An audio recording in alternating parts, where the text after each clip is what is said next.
The playground of Vega 9 colony was filled with laughter and light. Human and alien children ran around, their boots kicking up silver dust that sparkled under the twin suns. The air smelled faintly of ozone and sweet nectar from the colony's gardens. Everyone seemed happy. Everyone except one little girl standing alone near the edge of the field. Her name was Lyra, a small alien child with pale blue skin and silver eyes that shimmered like tiny moons. Her long white hair floated slightly in the air. Gravity on Vega 9 was weak, so everything moved a little slower, like in a dream. Lyra watched the others play from a distance, clutching her small backpack close to her chest. She wanted to join them. She really did. But every time she took a small step forward, the laughter around her changed. The other kids would glance at her, whisper, and move away. The human children didn't mean to be cruel, but to them she was different. Her eyes, her voice, her way of speaking, all strange.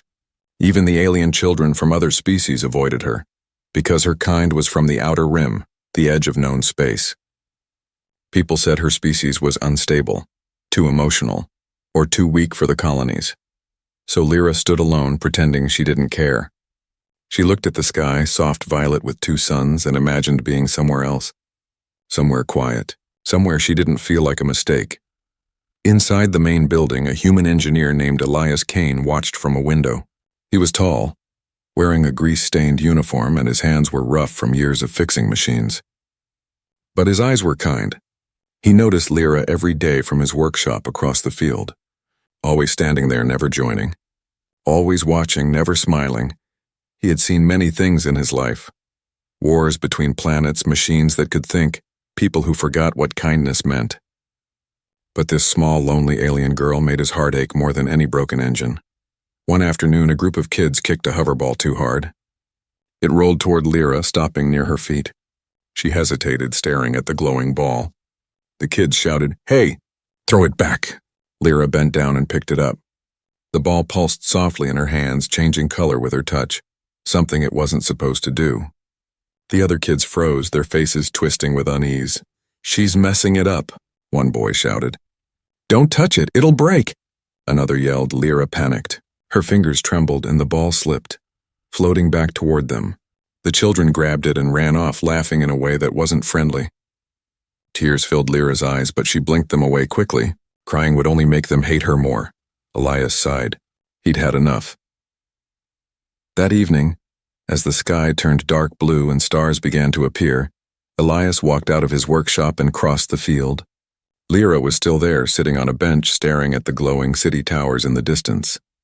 She didn't notice him until he was close. "Hey there," he said softly. Lyra jumped, startled. "I'm sorry." "I wasn't doing anything wrong," she whispered. Elias smiled gently. "I know, you're not in trouble." She looked up at him, confused. "Then why are you here?" He shrugged. "Maybe because I got tired of fixing machines all day. Thought I'd talk to someone who looks like she could use a friend." Lyra blinked, unsure how to respond. "Humans don't talk to me much." "Then maybe humans have been too busy," Elias said. "Mind if I sit?" She nodded shyly. He sat beside her, the bench creaking a little under his weight. They sat in silence for a while, watching the stars rise. The colony lights glowed softly below them, and the hum of power lines filled the night air. Lyra hugged her backpack tighter. "Do you like stars?" Elias asked. "I love them," she said quietly. "They don't judge, they just shine." Elias smiled sadly. "That's a good way to see it." He noticed the small patch on her backpack, an emblem of her homeworld. The symbol was faded, but he recognized it. Her planet had been destroyed 5 years ago in a radiation storm. No wonder she was alone. "You miss home," he said. Her lips trembled. "Home doesn't exist anymore." For a long moment, neither spoke. The wind carried a faint tune from the city, a soft melody from an alien instrument. Elias looked at her and saw something fragile yet powerful, like a tiny flame refusing to die. "You know," he said finally, "people fear what they don't understand. But I've learned something from machines. Sometimes the most unusual parts make the whole thing work better." Lyra tilted her head. "You think I'm an unusual part?" "I think you're exactly the kind of part this world needs," he replied with a grin. For the first time, Lyra's lips curved slightly. Not a full smile, but the start of one. It was small, hesitant, but real. Elias stood up and looked toward the workshop. Tomorrow, if you're not busy, come by my shop. I've got something special I'm building. Maybe you can help." Her eyes widened. "Me, but—" "I don't know how," he chuckled. "Then you'll learn. Everyone starts somewhere." As he walked away, the twin moons rose behind him, painting the ground in silver light. Lyra sat there long after he was gone, her heart beating faster than it had in years. For the first time since arriving on Vega 9, she felt something new, something bright and strange. Hope. The next morning on Vega 9 was bright and calm. The twin suns rose slowly, spreading soft golden light over the silver domes of the colony. The air shimmered with dust particles glowing like tiny stars. Lyra woke up early in her small dorm room, her mind racing. She kept thinking about the human Elias Kane and his strange offer. "Come by my shop," he had said. No one had ever invited her anywhere before. She stood in front of the mirror, her reflection showing a nervous face with big silver eyes. "Maybe he was just being nice," she whispered. "Humans say things they don't mean." Still, she couldn't stop herself. Her feet began to move before her doubts could stop her. The colony streets were already busy. Robots cleaned the walkways. Traders shouted about new tech and hovercars zipped through the sky. Lyra kept her head down as she walked. A few humans looked at her and then quickly looked away. Others whispered. She ignored them. Her heart beat faster as she reached the workshop at the edge of the field, the one with the rusted sign that said Kane Mechanicals. She hesitated at the door. A soft humming came from inside, along with the smell of metal and oil. Gathering her courage, she pressed the door button. The door slid open with a hiss. Inside was a world she had never seen before. Machines of every shape filled the room, floating drones, glowing tools, and half-built robots that looked like sleeping giants. Sparks flashed as Elias welded something on a metal frame. When he saw her standing there, he smiled. "Well, look who made it," he said, pulling off his welding mask. I wasn't sure if I should come," she said quietly. "I was sure you would," he replied. "Curiosity is stronger than fear. That's something you and I share." He waved her in, and she stepped carefully among the machines. On a large table in the center was a strange device covered with a gray cloth.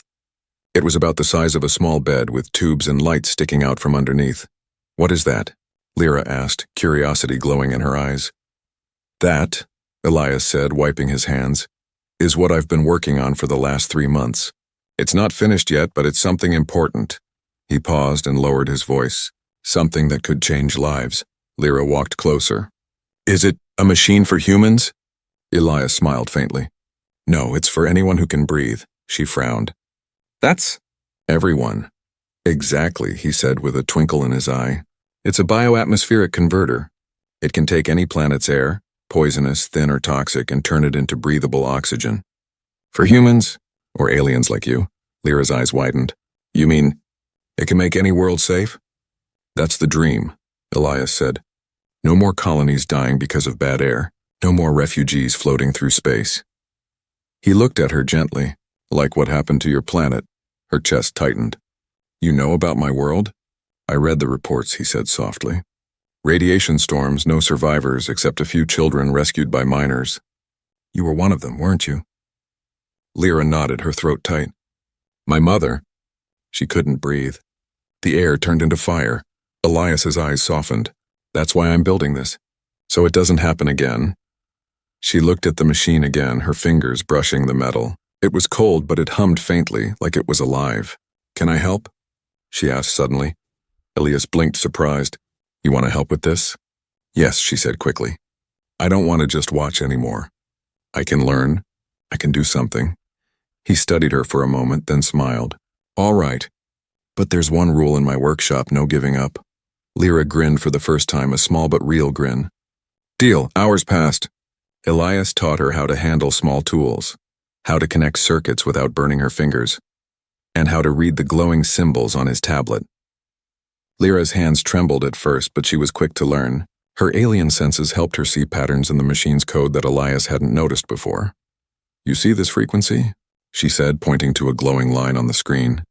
"It's unstable. That's why the converter keeps overheating." Elias leaned closer, impressed. "How did you spot that?" "I can feel it," she said simply. "My kind. We sense energy differently." Elias laughed. "Well, that's one superpower I don't have." They worked side by side, two unlikely friends, one human engineer, one alien orphan. Outside, the suns began to set, painting the workshop in gold and crimson light. Later that evening, as they packed up, Lyra noticed a small metal box sitting on a shelf. It was locked but glowing faintly. "What's that?" she asked. Elias's expression changed. "That's something from Earth," he said slowly. "Old tech. Dangerous if not handled right. Does it have to do with the converter?" "In a way," he said carefully. "It's the core. But the colony leaders wouldn't approve of me using it. They think it's unstable, illegal even." Lyra's eyes widened. "Illegal? Why?" "Because it runs on quantum life force energy," he whispered. "Same kind your species uses to survive radiation." Lyra froze. "You mean you're using my people's energy to power this?" He nodded. "It's the only energy strong enough to purify entire atmospheres. But if anyone finds out I'm working with it and with you, they'll shut this place down." The words hit her like a shockwave. The same humans who had ignored her would now hate her even more. Yet deep inside, she felt something else: pride. For the first time, she wasn't just the strange alien girl. She was part of something bigger. Elias placed a hand on her shoulder. "I trust you, Lyra, but we'll have to be careful. What we're building here, it could save millions. Or destroy everything if it goes wrong." Lyra met his gaze, her silver eyes shining. "Then we'll make sure it doesn't go wrong," he smiled. "You sound like an engineer already." Outside, the stars began to flicker across the purple sky. The two of them stood there, one human, one alien, surrounded by humming machines and a secret that could change the galaxy. And for the first time, Lyra wasn't alone in the universe. 3 weeks passed since Lyra first stepped into Elias Kane's workshop. Every morning she woke up before sunrise, her heart racing with excitement. For the first time since her world was destroyed, she had a reason to get up, to smile, to exist. The workshop had become her second home. Warm, noisy, and full of strange human smells like oil, metal, and ozone. Elias treated her not like an alien child, but like a student, a partner. He taught her how to read data chips, how to weld micropipes, how to listen to the soft hum of machines as if they were whispering secrets. And she taught him how to see energy, not just in numbers, but as something alive. "Machines talk," she had told him once, closing her eyes to feel the converter's pulse. Elias had smiled. "Then I'll trust your ears more than my sensors." Together they were finishing the bioatmospheric converter, a machine that could turn deadly air into life. A miracle for both human and alien worlds, but miracles often come with a price. That morning, as Lyra adjusted the converter's outer shell, Elias's communicator buzzed sharply. A red light blinked, incoming message. He frowned and opened it. From Commander Voss. Subject inspection notice. Engineer Kane, the Vega 9 Authority, has received reports of unauthorized power usage in your sector. We will conduct a full inspection tomorrow morning. Prepare your lab for review. Elias cursed under his breath. "Not good," he muttered. Lyra looked up, eyes wide. "What's wrong?" He ran a hand through his hair. "The colony inspectors are coming. If they find the converter or the quantum core, we're done." Her hands froze mid-air. "They'll take it?" "They'll destroy it," he said grimly. "They don't want anyone experimenting with that kind of energy. Too dangerous, too unpredictable." "But it works," she said softly. "We made it work." "I know," Elias sighed. "But people fear what they can't control." He turned off the lights and started locking the panels. "We have one night to hide it." The next few hours were chaos. Elias pulled cables out of sight, disassembled small drones, and shut down the power grid in parts of the workshop. Lyra worked beside him, her small hands quick and steady. But no matter how much they tried, the converter was too big to hide completely. "What if we move it outside the colony?" Lyra asked. He shook his head. "Too risky. The desert storms would tear it apart." She bit her lip, thinking, "What if we make it look like something else?" Elias raised a brow. "Explain." Lyra smiled a little. "Humans see what they expect to see. If we cover it with the outer shell of your air purifier machine, they'll think it's just that." He looked at her for a moment, then grinned. "You might just save us, kid." Together they worked through the night, reshaping panels and reprogramming the external display. When they were done, the converter looked like an oversized air purifier. The illegal quantum core pulsed quietly inside, hidden behind layers of metal. Just before dawn, they collapsed onto the floor, exhausted but satisfied. Elias handed Lyra a bottle of water. "You did good, Lyra," she smiled weakly. "Do you think they'll believe it?" "I hope so," he said. "Because if they don't, we'll both be in serious trouble." The door alarm suddenly beeped. Elias froze. "They're early." The door slid open with a loud hiss. 3 officers entered, wearing gray colony uniforms. Their leader, Commander Voss, was a tall man with sharp eyes and a voice like cold steel. "Engineer Kane," Voss said. "You've been using 30% more energy than your permit allows, explain."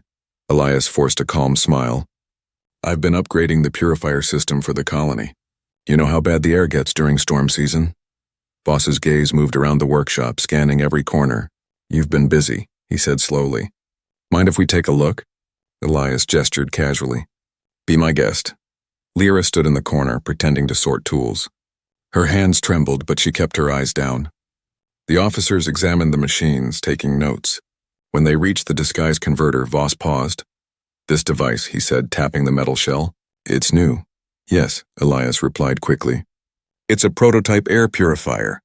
Uses a new filter design." Voss squinted. "Mind if we run a scan?" Lyra's heart nearly stopped. Elias smiled, though his voice was tight.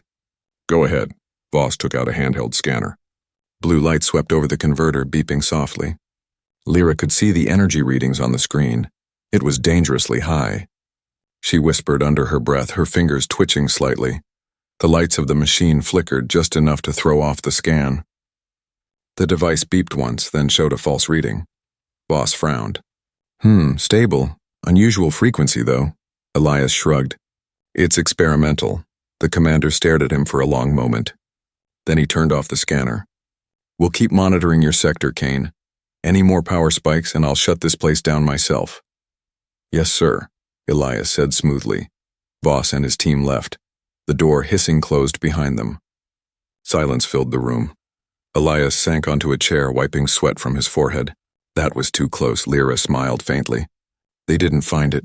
He looked at her, half amazed. "What did you do?" "I changed the energy pattern," she said quietly. "Just a little. My kind can bend frequencies. If we focus." Elias chuckled, still catching his breath. "Remind me never to underestimate you." But outside, in the dusty street, Commander Voss was not finished. He stopped by his vehicle, opened his communicator, and spoke in a low voice. "Surveillance Unit 9, this is Voss. Track all power signals from Kane's workshop. I want every fluctuation logged. Something isn't right in there." His eyes narrowed. "And keep an eye on the alien girl.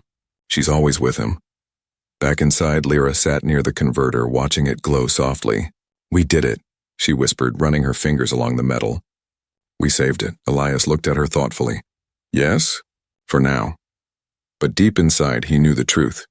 They had only bought themselves time. And time was running out.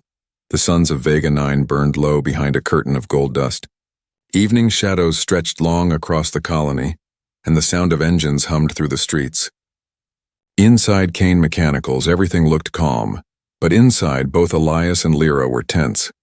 It had been 3 days since the inspection. Commander Voss hadn't returned, but Elias knew the man's kind. Cold, patient, and suspicious. He was probably watching from somewhere. The thought made his stomach twist. Lyra tried to act normal. She came every morning, cleaned tools, and ran checks on the converter's circuits. But something was wrong with the machine. Its inner pulse, once soft and steady, had started to beat irregularly like a frightened heart. "It's not stable anymore," Lyra said one evening, eyes fixed on the glowing console. Elias rubbed his forehead. "Yeah, I've tried everything. The energy core's output keeps changing. It feels..." "Scared?" she whispered. Elias looked up. "Machines don't feel, Lyra." She met his eyes, serious. "This one does." "I can hear it," he frowned, but didn't argue. He had learned not to dismiss her instincts. Every time the converter malfunctioned, she sensed it before the sensors did. Her connection to the machine was strange, almost alive. That night, after Lyra left for her dorm, Elias stayed in the workshop, studying the readings. The quantum core inside the converter was pulsing faster than normal. He leaned closer to the monitor. "Why are you doing this?" he murmured to the glowing light. "You're supposed to save lives, not destroy them." The core flickered, almost like it understood. Suddenly, the lights in the workshop dimmed. The air vibrated with a low hum. Sparks jumped across the metal floor. Elias jumped back, alarmed, as the converter's panels opened on their own. A faint blue mist leaked out, curling like smoke. "System override?" he muttered, typing quickly on the control pad. But the screen only flashed one word. "Link initiated, Link." "Link with what?" Before he could finish, the machine shut down completely. Silence filled the room, broken only by the fading hum of the core. Elias sat there in the dark, breathing hard. What the hell is happening? The next morning, Lyra rushed in, pale and shaking. "Elias, something strange happened last night." He looked up from his chair, exhausted. "You too?" "I had a dream," she said breathlessly.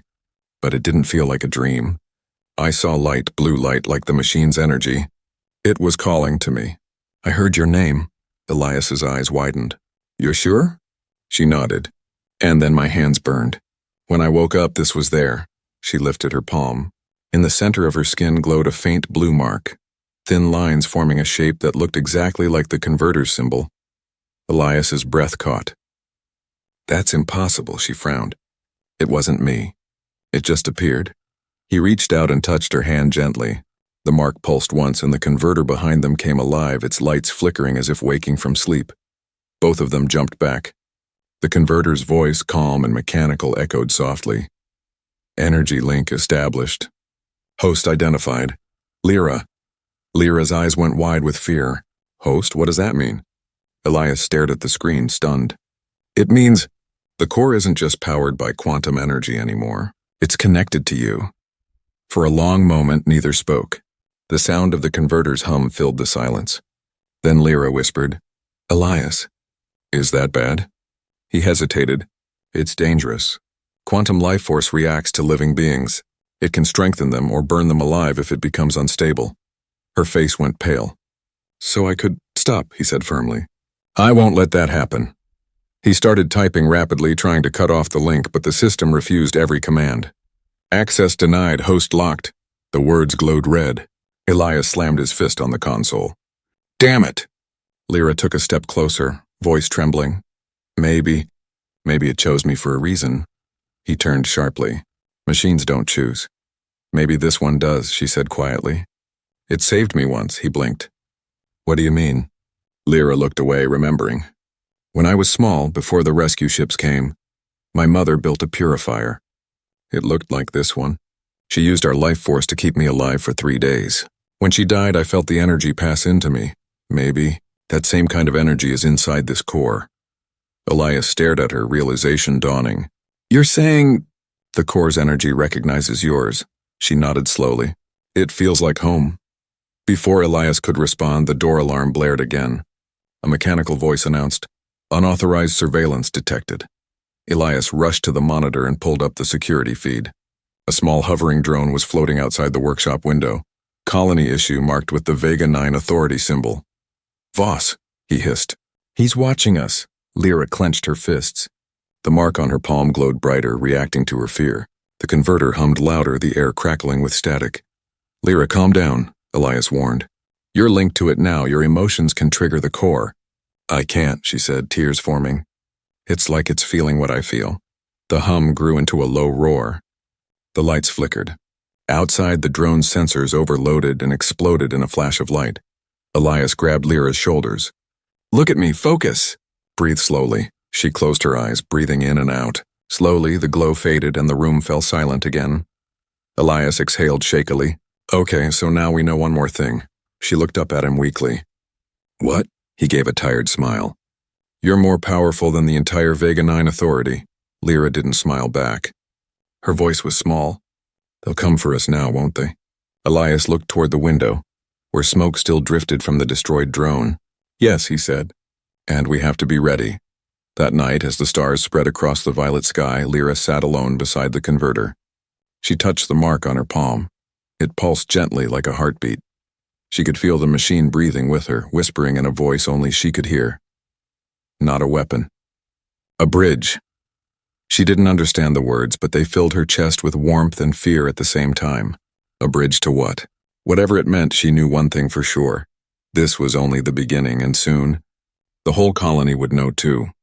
The twin suns of Vega 9 rose through a haze of metallic dust, casting pale gold light over the colony's towers. But that morning, the city didn't feel alive. It felt watched. Inside Kane Mechanicals, Elias stood beside the converter, tightening bolts with trembling hands. He hadn't slept in 2 nights. The image of the surveillance drone exploding still haunted him. That blast wasn't just a spark of power, it was a message. Someone would notice. Someone already had. Lyra was quiet, sitting on the floor, her hands wrapped around a mug of warm synth tea. The faint blue mark on her palm glowed through her skin like trapped lightning. "Elias," she whispered. "They know. I can feel them searching." Elias looked up sharply. "Feel them?" She nodded, her silver eyes unfocused. "There are scanners across the colony. Energy pulses. The same pattern as the drone. They're looking for what destroyed it." He cursed softly. "Commander Voss, I told you he wouldn't stop." Across the colony, deep inside the Authority headquarters, Voss stood before a holomap. Blue dots blinked across the screen, signals of power surges. "There," he said, pointing to one dot near the edge of the colony. "Kane Sector," his aide frowned. "Sir, that's a civilian workshop." "Not anymore," Voss replied coldly. "It's the source. He's hiding alien tech, maybe even a weapon. Should we issue an arrest order?" Voss's eyes narrowed. "No, not yet. I want proof. Send in reconnaissance drones, silent type, and if you see that alien girl with him..." He paused, his voice dropping to a dangerous whisper. "Capture her alive." Back in the workshop, Lyra's eyes suddenly widened. "They're coming!" Elias froze. "How far?" "Close, very close." Before he could answer, the ground trembled. Outside, faint shadows moved. Small black drones hovering low over the buildings, their red sensors glowing like eyes in the mist. Elias switched off the main lights. "Down," he whispered. Both of them ducked behind the converter. Through the workshop window, they saw the drones scanning rooftops, releasing waves of blue light that rolled like ripples across the ground. One beam slid across the door. The scanner beeped once, then again. Lyra's heartbeat raced. The mark on her hand began to glow brighter, responding to the energy. Elias grabbed her wrist. "Lyra, you have to control it." "I'm trying," she gasped. "It's reacting on its own." A sudden burst of light exploded from her palm. The workshop filled with a flash of blue. The drones outside went silent, then dropped like stones, crashing into the street. Elias stared at her in shock. "You just fried a military search team." She looked terrified. "I didn't mean to." "I know," he said quickly, grabbing his tool bag. "But now they definitely know where we are." The alarms of Vega 9 began to howl across the colony, a long metallic cry that echoed between buildings.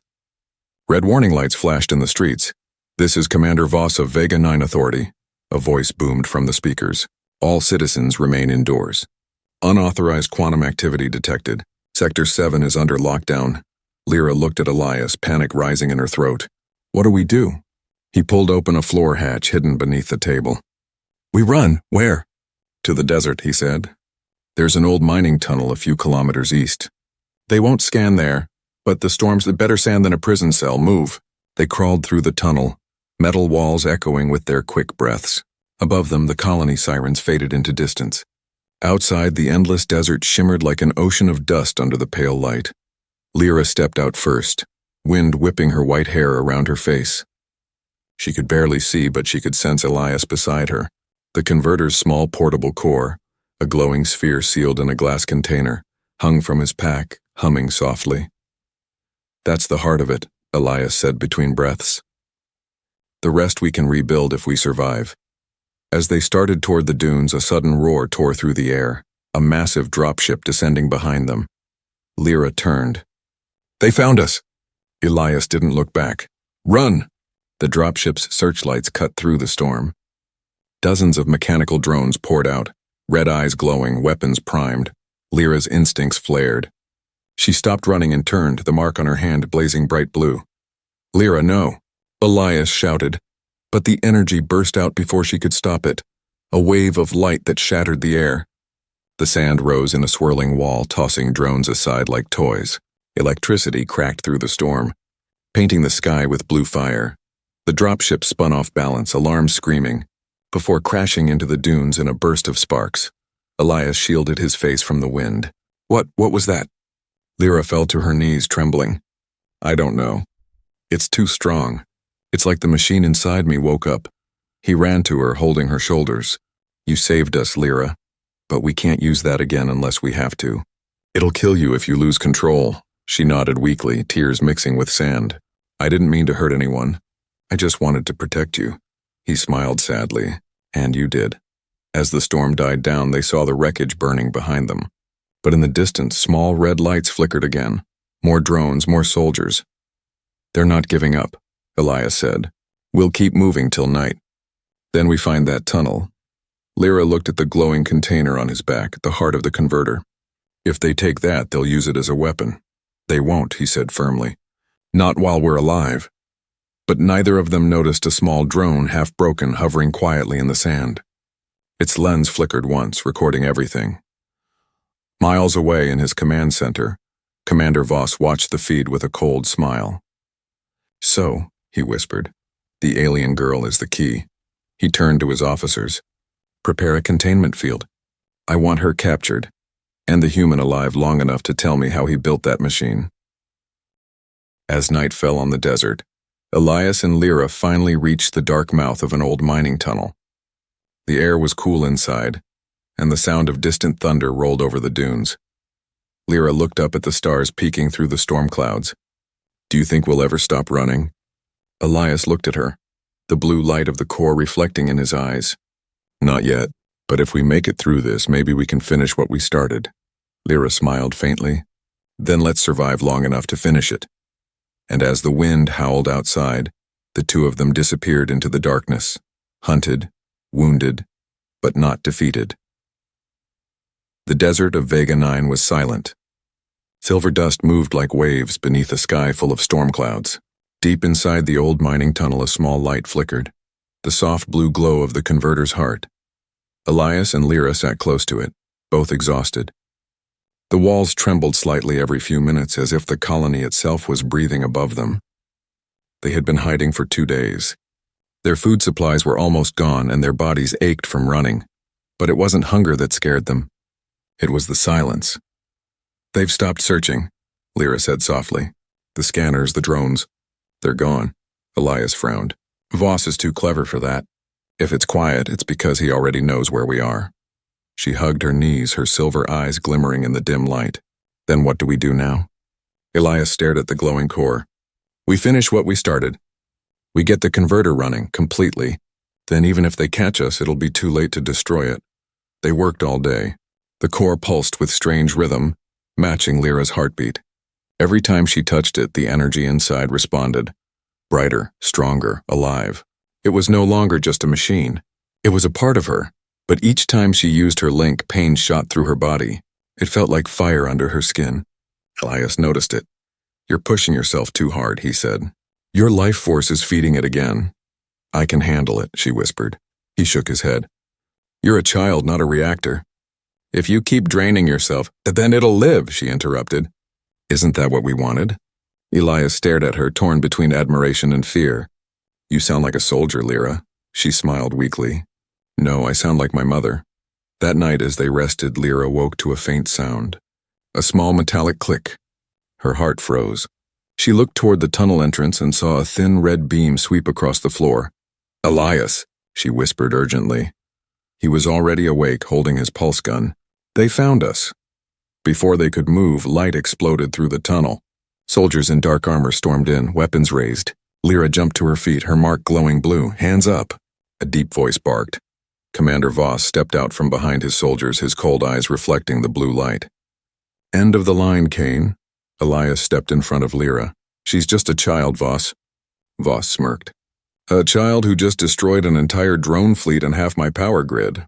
He nodded to his men. Seize the human. Do not harm the girl. 2 soldiers grabbed Elias. He fought back, shouting, Don't touch her. But one of the soldiers hit him hard in the side with a shock baton. He collapsed, gasping, Elias. Lyra screamed, trying to run to him, but Voss held up a small device, a control sphere glowing red. Don't, Voss said calmly. Take another step and I'll overload the quantum frequency in your blood. Her eyes went wide. You can't. Oh, but I can. We've been tracking your link ever since the first drone explosion. You're connected to that machine like a battery, aren't you? He smiled thinly. That makes you the key. Lyra froze, trembling. The soldiers dragged Elias to his feet. Let them go, he shouted. She's not dangerous if you leave her alone. Voss laughed. You still don't understand. Kane. This alien child is the most dangerous being on Vega 9, and you gave her the power to end us all. They marched Lyra and Elias out of the tunnel and into the open desert. The Authority dropship waited, engines humming. Lyra glanced at the converter's portable core. It hung from Voss's hand now, sealed inside a containment field. Its glow had turned red, as if angry. Don't touch it, she warned softly. Voss smirked. Why not? I thought you wanted to save lives. This will save millions once we turn it into a weapon. Elias struggled against his guards. It's not a weapon. It's meant to heal worlds. Voss stepped closer, his voice cold. Every tool can heal or destroy, Kane. It depends on who's holding it. He turned to Lyra. You'll come with me willingly, or your friend here will vanish in the next sandstorm. Your choice. Her eyes filled with tears. If I go, you'll hurt him anyway. Voss tilted his head. You're learning. Without warning, the ground shook violently. The air around them rippled with blue light. Lyra gasped. The mark on her palm blazed brighter than ever. The converter's red glow turned blue again, breaking through its containment field. Sir, one of the soldiers shouted. But before anyone could react, the energy burst outward in a wave of blinding light. Voss stumbled back, shielding his face. The soldiers screamed as their suits sparked and overloaded. Elias fell to his knees, pulling Lyra close. The air turned calm again. Dust floated slowly back to the ground. The soldiers lay unconscious. The dropship's lights flickered. Only Voss remained standing, his face twisted in shock and fury. Lyra's voice was faint. Elias, I didn't mean to. He held her shoulders. It's okay. You didn't kill them. The energy just repelled them. Voss took a step forward, raising his blaster. Enough. If I can't capture you, I'll end this here. He fired. The beam hit Elias square in the chest. No, Lyra screamed. She caught him before he hit the ground. His uniform burned, smoke rising. He coughed, blood staining his lips. Lyra, he gasped, reaching up to touch her face. Finish it. Don't let them turn it into war. His hand fell limp. Lyra's world went silent. For a second, she didn't breathe.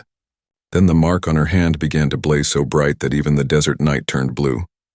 Voss stared, eyes wide. What are you? The ground split open beneath his feet. A storm of light exploded outward, swallowing the sky. Lyra rose into the air, hair and skin glowing like a star. Her voice echoed through the wind. You took his kindness and turned it into fear. You don't deserve the light he gave you. The blast hit Voss's soldiers, their armor melting into sand. The dropship tore apart like paper. Voss screamed as he was thrown back into the dunes. Then everything went still. Lyra fell to her knees beside Elias, tears streaming down her face. The storm faded, leaving only silence and starlight. The converter core floated above her, humming softly, alive like it was morning. She touched it gently. He wanted to save worlds, and I'll make sure he does. The light wrapped around her, sinking into her skin until the core vanished completely. When she stood up, her eyes were no longer silver. They were glowing blue like the converter's heart. The desert was quiet again. Ash and blue dust floated through the air like snow. In the center of the broken battlefield, Lyra stood alone, her white hair glowing faintly under the twin moons. The wind carried the faint smell of burned metal and silence.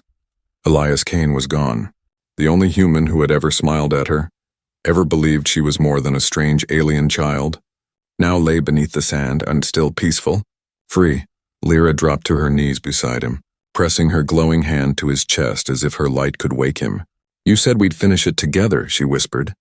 You can't leave now, but there was no answer. The stars above remained cold and distant. A faint hum filled the air, the sound of the converter's energy still alive inside her.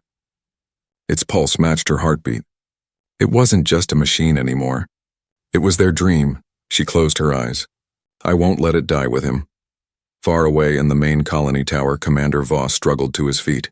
His armor was cracked, his face cut and covered in dust, but he was alive. The light blast had destroyed his troops, but not him. He looked toward the glowing horizon where Lyra had unleashed her power. So that's what you are, he muttered. A living weapon. He turned to the remaining communication drone, its lens still flickering. "Broadcast this to the Central Command," he said hoarsely. "The alien girl has absorbed the converter. She's dangerous and unstable. Order a planetary lockdown. She cannot leave Vega 9. The drone blinked red and flew off into the night. Back in the desert, Lyra stood up slowly. Her tears had dried, leaving silver streaks on her cheeks. The light inside her was calm now, not wild like before. It felt aware. A voice, soft and familiar, echoed in her mind. "Lyra, can you hear me?" She froze. "Elias?" "Not really," the voice said gently. "Just an echo. You're carrying the converter now. It remembers me." Her breath caught. "You're part of it?" "Part of you now," the voice replied. "And you have a choice to make." She looked around at the endless dunes. "What choice?" "Voss will come again. Others will come too. They'll want your power, your energy. You can run forever, or you can finish what we started. Use it. Change the sky." Lyra felt her pulse quicken. "You mean, release it?" "Not release, share. Turn this poisoned world into life." The voice faded, leaving warmth behind. Lyra walked to the top of a dune and looked out.